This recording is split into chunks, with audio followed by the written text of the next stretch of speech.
Les nouvelles que vous avez au sujet de Marcelo Tounassi, c'est le pasteur africain. Ah, vous l'appelez pasteur encore? Moi, je n'oserais plus l'appeler pasteur. Un pasteur, celui qui conduit les âmes vers la vérité tout entière. D'accord. Et quand quelqu'un ne conduit plus les gens vers la vérité tout entière, il est mercenaire dans la Bible. C'est le pasteur qui conduit vers la vérité, vers les sources d'eau vive. Mais quand quelqu'un détourne les gens de Dieu, il n'est plus pasteur, il devient mercenaire. Donc, on ne peut plus parler de pasteur Marcelo Tounassi, mais simplement de monsieur Marcelo Tounassi. D'accord. Monsieur Marcelo Tounassi donc, a perdu son épouse. Et un an plus tard, donc il s'est... Oui, mais ce n'est pas ça c'est pas ça le problème. C'est pas ça. Moi, le problème, c'est pas son remariage très vite fait. D'accord. Voilà, ça pouvait aussi scandaliser, parce que comme dit le Christ, il ne faut pas être objet de scandale. Ça pouvait attendre, parce que la blessure était encore énorme, même pour les enfants. Donc, c'est pas en une année qu'on retrouve l'équilibre. Mais moi, je disais, c'est sa vie privée. Ça, je ne m'intéresse pas. Moi, je reviens dans le cadre pastoral. Dernièrement, j'étais en train de vous parler de l'eau bénite. Vous vous rappelez, et je vous disais que mais Marcelo dit que les catholiques prennent de l'eau bénite à l'entrée de leur église. Oui. Ce n'est pas biblique. Voilà ce qu'il disait. Ce n'est pas biblique. Et moi, je vous disais, mais monsieur Marcelo, dans ton église, n'as-tu pas des pratiques que tu fais qui ne sont pas écrites dans la Bible? Chaque église a ses réalités. Chaque église a son règlement intérieur. Donc toi, tout ce que tu fais n'est que dans la Bible. Et maintenant, je vais vous montrer une vidéo ici pour vous dire que Marcelo est un vrai menteur. Alors, juste avant, oui. Père, excusez-moi, mais si vous pouvez reprendre ce qu'il disait qui n'était pas biblique. Il disait ceci, je viens de le dire, oui. L'eau bénite, ce n'est pas dans la Bible. Dans la vidéo, il disait, l'eau bénite, ce n'est pas dans la Bible. Et moi, je répondais, mais il disait même, c'est écrit où, avant d'entrer dans une église, il faut mettre la main dans l'eau et faire ça. Le signe de la croix, c'est diabolique, tout ça. Et je lui répondais en lui disant, mais tu penses que tout ce que toi tu fais dans ton église, ce n'est dans la Bible? C'est pourquoi je vous invite à suivre cette vidéo de Marcelo Tounassi. Très bien. Eh bien, on y va, Martine. Au nom de Jésus, au nom de Jésus, au nom de Jésus, au nom de Jésus.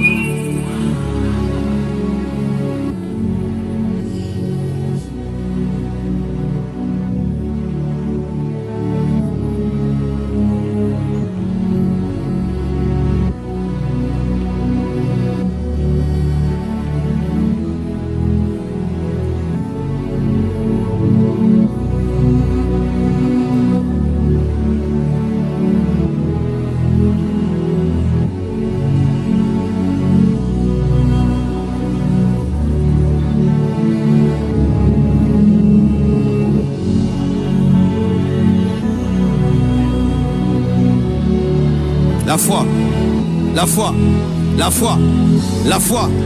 Je crois que le même Dieu qui a permis qu'on puisse prendre des habits qu'on mette sur le corps de Paul et qu'on amène ces habits et les jeter guérir. Et je crois que si je touche un mur et la puissance de Dieu est dessus, si un malade touche, il est guéri. Si un possédé touche, il est délivré. Je le crois, Jésus-Christ est le même hier, aujourd'hui et demain. En lui, il n'y a ni ombre de variation ni de changement. Si tu crois, tu verras la main de Dieu.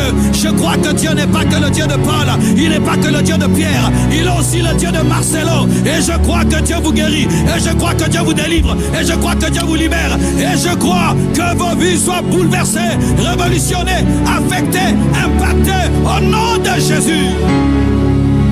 Là où il y a l'esprit, il y a la liberté. Là où il y a l'esprit, il y a la liberté. Là où il y a l'esprit, il y a la liberté. Là où il y a l'esprit, il y a la liberté. On voit des gens qui s'affairent, qui courent pour aller toucher un mur. Oui, tout ça, soit c'est de la magie, tout ça, soit de la magie, tout ça, soit c'est de la magie, tout ça, soit c'est de l'hystérie ou des gens qui ont joué un rôle. Alors, je vais faire du syllogisme. Prendre de l'eau bénite. J'imite Marcelo. Prendre l'eau bénite. Faire ceci. C'est écrit où dans la Bible?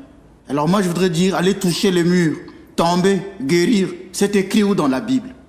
Donc vous voyez que j'ai eu bien raison de vous dire, mais lui-même dans son église, ne fait-il pas des choses qui ne sont pas dans la Bible? Je n'ai jamais vu un chapitre de la Bible, il fallait aller toucher des murs pour être guéri. Il fallait aller toucher des murs pour être délivré. Il a dit que la croix ne chasse pas les démons. La Bible ne chasse pas les démons. Eh bien, le mur aussi ne chasse pas le démon. C'est écrit où, dites-moi un test biblique où cette pratique qu'il est en train de faire dans son église est-elle biblique? Elle ne l'est pas. C'est pourquoi dimanche, ce jour où j'ai répondu à Marcelo, je lui disais, attention, Dieu peut utiliser des causes secondaires pour transmettre la guérison. D'où le vêtement de Paul dont il cite, qui guérissait les malades. Ce sont des causes secondaires. Et dans l'église, nous utilisons de l'eau bénite. Et lui-même est tombé dans ça. quand il dit oui, le Dieu qui guérissait au moyen du vêtement peut guérir aujourd'hui au moyen de ce mur. Donc il confirme en fait ce que je disais. Il dit si vous touchez ce mur, vous serez guéris. Donc vous voyez qu'il y a beaucoup de contradictions dans son enseignement. Il n'a pas fait des études de théologie. Donc qu'il arrête de distraire les gens avec des confusions. Et une dernière erreur que Marcelo va faire, parce que je n'ose plus l'appeler pasteur, une erreur que Marcelo va faire dans cette vidéo, il a dit, ce n'est pas que le Dieu de Paul, c'est le Dieu de Marcelo. Ça, c'est une erreur théologique grave. Dans la Bible, on parle du Dieu d'Abraham, d'Isaac et de Jacob, parce qu'il s'agissait de l'ancienne alliance. Quand le Christ apparaît, on parle du Dieu de Jésus-Christ, parce qu'avec lui, la révélation termine. On ne peut plus parler de Dieu de X. Il n'y a pas de Dieu de Ménas, il n'y a pas le Dieu de Intel, il n'y a pas le Dieu de X ou Y, il n'y a que le Dieu de Jésus-Christ. D'un point de vue théologique, on dit toujours, je dis bien d'un point de vue théologique, dans le langage ordinaire, je peux dire mon Dieu, oui, c'est le Dieu de Ménas, c'est le langage ordinaire, mais d'un point de vue théologique, c'est interdit de le dire. Pourquoi? Parce que la révélation s'achève avec le Christ. Comme dit la lettre aux Hébreux que Dieu nous a parlé dans l'ancien temps, mais dans les temps nouveaux, il nous a parlé dans son Fils. Donc il n'a plus rien à dire avec d'autres personnes que le Christ lui-même. Il n'y a plus d'autre personne qui nous apporte la révélation. Et Marcelo vient de tomber dans une erreur théologique en disant il y a aussi le Dieu de Marcelo. Alors, Père Ménas, est-ce qu'après tout ça, il y a une enquête qui est menée, par exemple, pour savoir si toutes les personnes qui ont touché au mur sont véritablement guéries? C'est ce que je disais, que tout ça, c'est de l'événementiel. Par exemple, on a vu dernièrement un pasteur venir ici en Martinique et dire à une dame que je connais qui venait prier dans mon assemblée, il a dit à cette dame, tu es guérie au nom de Jésus de tes maux de pied. Cette dame a toujours souffert des pieds depuis que je la connais. Et le pasteur a dit ça, tout le monde a acclamé. Il est parti. Maintenant, qui va aller vérifier si cette dame est guérie? Je vous mets tous au défi. Je peux retrouver la dame. Je vous mets au défi si on va voir cette dame, elle n'a pas été guérie. Mais tout le monde a acclamé. On est dans l'événementiel, on est dans le show. C'est un parfum qui s'évapore. Et donc, ces gens-là aiment le show, ils aiment l'hystérie. Tous ces gens, comme je vous disais, qui tombent dans ces églises, demandez-leur qu'est-ce qui a changé dans leur vie. Ça, c'est des images qu'on vous présente, qui sont alléchantes, qui sont là pour séduire, pour attirer. Mais si l'on voit dans les maisons des gens de manière individuelle, rien n'a changé. Tout ça, c'est du show. C'est pourquoi il vaut mieux être dans une paroisse avec un prêtre qui vous suit dans la durée. Dans les paroisses, les prêtres sont là pour suivre les fidèles dans la durée. Mais quand vous avez des pasteurs itinérants ou qui vous présentent des images alléchantes comme ça, vous croyez à la puissance de Dieu. Avec un culte hystérique, puisqu'il fait que répéter les mêmes choses en boucle. Et il y a une musique à côté qui se joue. Généralement, nous, on connaît ces techniques-là, c'est la musique de Fa. Donc, on va jouer cette musique de Fa qui touche la fine pointe de l'âme, et lui, il va répéter les choses en boucle. Il y a la puissance de Dieu, là où est l'Esprit de Dieu, là où est la liberté, là où est l'Esprit de Dieu, là où est la liberté. Comme c'est dit en boucle, tout à coup, il y a une forme de suggestion psychique qui va se réaliser dans les cœurs des fidèles, et s'il crie, tout à coup, vous allez voir les gens qui vont commencer à tomber. C'est un culte simplement hystérique. Ce n'est pas là le vrai culte chrétien.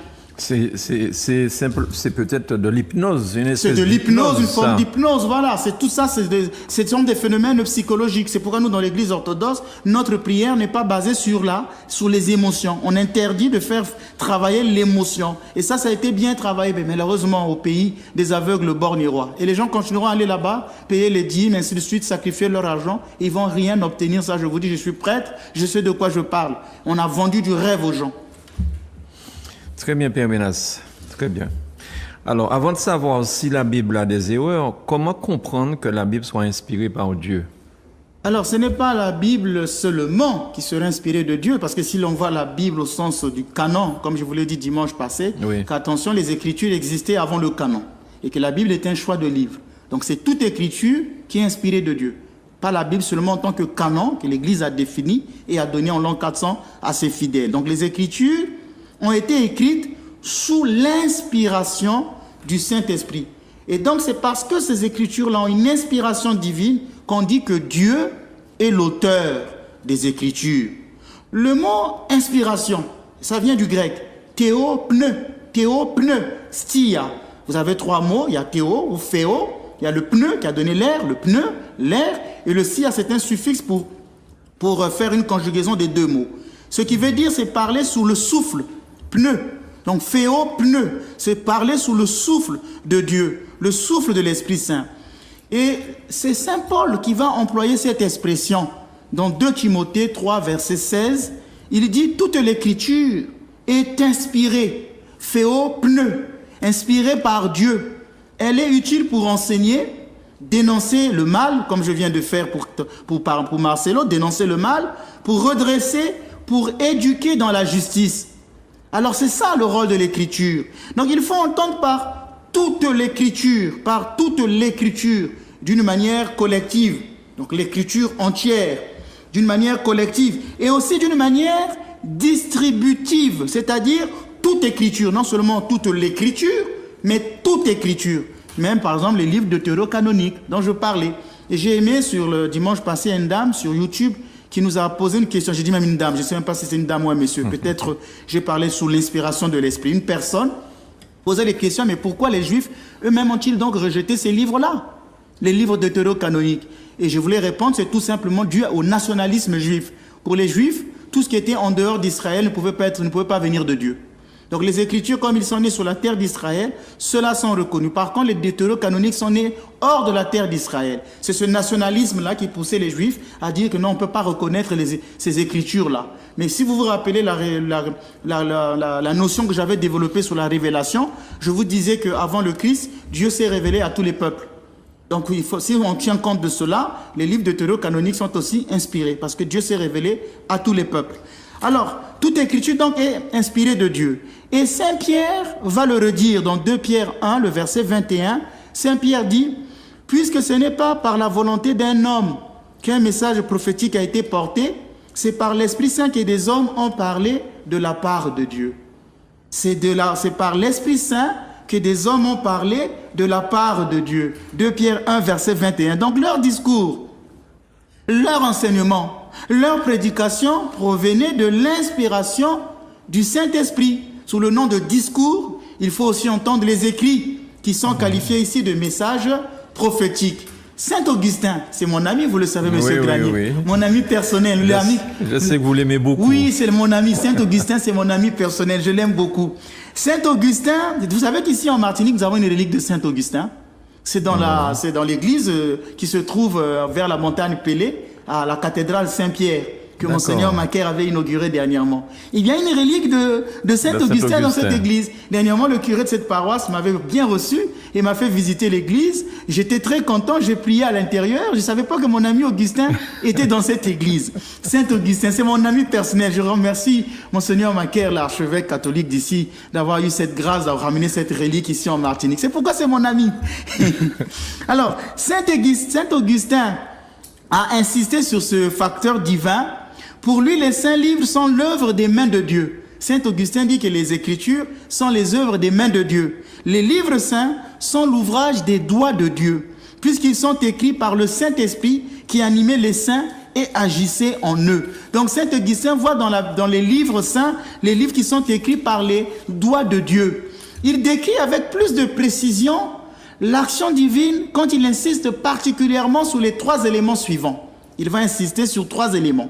Il dit, Dieu déterminait les auteurs sacrés à écrire. C'est Dieu qui déterminait les auteurs sacrés à écrire. Les renseignant sur ce qu'ils devaient écrire. Il donnait des renseignements sur ce qu'ils devaient l'écrire. Et les diriger dans le choix des matières, dans le choix des paroles, dans le choix du vocabulaire. C'est lui qui dirigeait tout cela. La pensée de Saint Augustin sera reproduite par Saint Grégoire le Grand, qui ne se contente pas d'appeler l'écriture rien de moins que les propres lettres de Dieu Tout-Puissant, mais il dit que c'est dicté.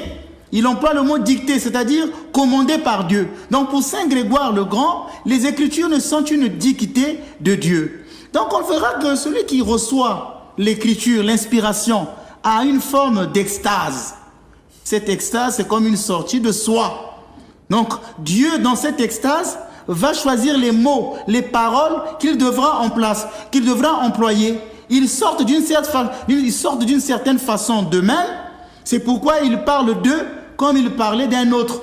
Donc il parle d'eux comme il parlait d'un autre. C'est pourquoi dans les psaumes, par exemple, c'est David qui parle. Mais on verra plus tard qu'à travers David, c'est le Christ qui parlait en David. le Seigneur a dit à mon Seigneur, siège à ma droite. C'est pourquoi je dis qu'il parle d'eux, mais comme il parlait d'un autre, c'est une forme d'extase. Et donc on va clôturer par une phrase. Il ne faut pas se préoccuper de l'auteur humain quand l'auteur divin est certain. Il ne faut pas se préoccuper de l'auteur humain, celui qui écrit, oui, quand l'auteur divin, lui, est certain. L'auteur divin, c'est-à-dire lui-même, Dieu qui inspire les Écritures. Très bien. Alors, si toute écriture est inspirée de Dieu, doit-on dire que l'écrivain sacré n'est qu'un instrument passif? Quelle est la part de l'homme dans l'écriture finalement? Tout à l'heure, je disais que c'est Dieu qui dicte les Écritures. Oui. Ça, c'est ce que dit Saint Grégoire. Comme on était à l'école, je me rappelle, le professeur nous donnait la dictée. Dictée. Un homme est assis sous le baobab. Parfois, je faisais une erreur de mettre baobab sans un B à la fin. Mais je vous ai donné cet exemple et vous verrez pourquoi. Donc, je donne une dictée. Certains donc admettent qu'il y a une communication du vocabulaire. Il y a une inspiration verbale. La Bible n'est pas vraiment, au sens littéral, une dictée de Dieu, puisque des erreurs peuvent se produire concernant l'essence de l'inspiration. Tout à l'heure, j'ai donné un exemple banal. Un homme est assis sous le baobab. Dieu dicte, mais celui qui écrit va faire l'erreur de ne pas mettre un B au niveau du baobab. Vous commencez maintenant à comprendre ma pensée. Dieu intervient en se mêlant à la pensée humaine pour y introduire des idées, des images, des réflexions. Dans l'Écriture, il existe donc deux auteurs.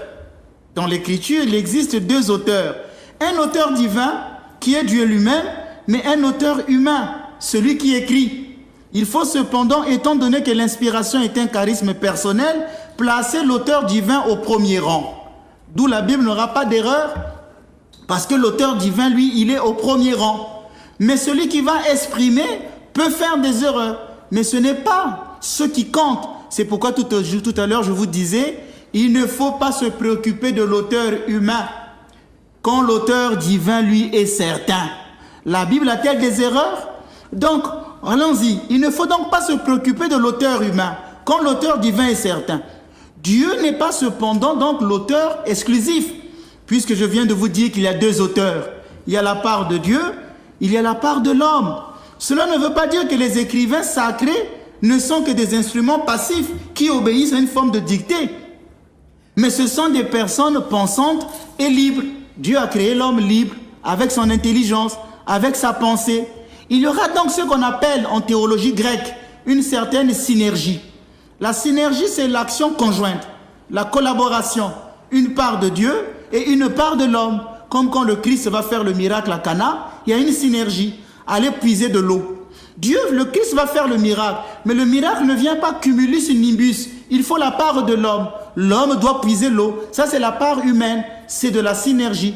Comme quand Jésus guérit l'aveugle-né, va te laver à la piscine de Siloé. La guérison vient du Christ, mais l'homme doit faire un effort de marcher vers cette piscine de Siloé. C'est la part de l'homme. Donc on voit que dans l'œuvre de Dieu, il y a toujours une synergie, une action conjointe. Et dans l'Écriture, il y aura donc cette synergie. Dieu va attirer l'intelligence de celui qui va écrire afin qu'il comprenne comme il convient ce qu'il faut écrire et l'exprimer avec une exactitude correspondante de sorte que l'Écriture devient une vérité infaillible. Il ne faut donc pas laisser de côté l'auteur humain et son œuvre pour s'en tenir à la seule expression que Dieu est l'auteur des Écritures. Oui, Dieu est l'auteur des Écritures, mais les Écritures ne sont pas nées sui generis, c'est-à-dire sans la part humaine. Il faut donc tenir compte du facteur humain, ce facteur de l'homme qui est libre, qui est conscient dans la rédaction des Écritures. Ce qui va impliquer une chose. Il existe certains auteurs qui ont exprimé des vérités surnaturelles.